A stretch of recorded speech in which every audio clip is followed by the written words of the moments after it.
ადგილობრივი თვითმმართველობის არჩევნებამდე 4 თვეზე ნაკლები რჩება. სამართლიანი არჩევნების ხელმძღვანელი ხელისუფლებას ადმინისტრაციული რესურსის გამოყენებისგან თავის შეკავებას. ქართული ოცნების თბილისის მერობის კანდიდატს კი წინა საარჩევნო კამპანიის დაწყებისთანავე მინისტრის პოსტის დატოვებისკენ მოუწოდებს.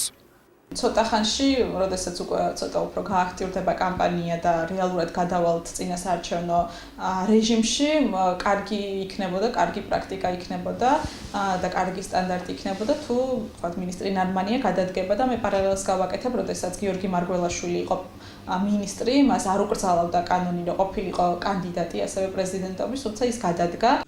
არჩევნების თარიღის 4 თვით ადრე დასახელებას მიესალმება, თუმცა ხელისუფლებას ბიომეტრიულ სიებთან დაკავშირებით დანაპირებს ახსენებს არასაპარლამენტო ოპოზიცია.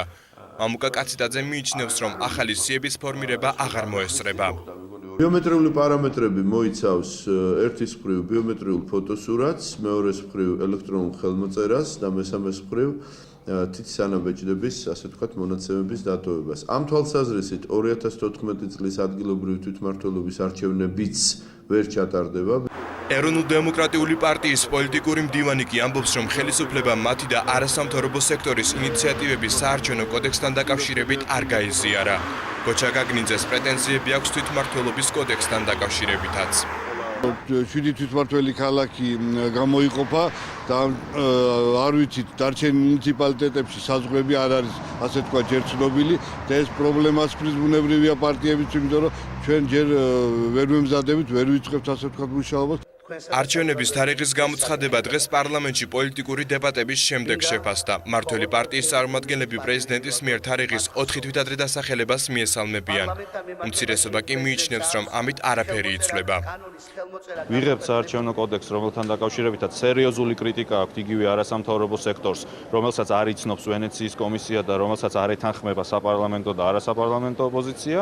ამ ფუფუნებას არ ვიყავით ჩვენ შეჩვეული წინა ხელისუფლების დროს, როდესაც არჩევნების ბოლო დანიშვნის ბოლო წუთებში გვიცხადებდნენ არჩევნების თარიღს. ეხლა წინასწარ არის გამოცხადებული.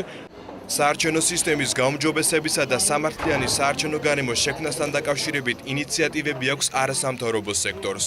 საიაში აცხადებენ, რომ ხელისუფლებამ მათგან მხოლოდ ერთი გაითვალისწინა და საარჩევნო ბარიერი 50%-მდე აწია.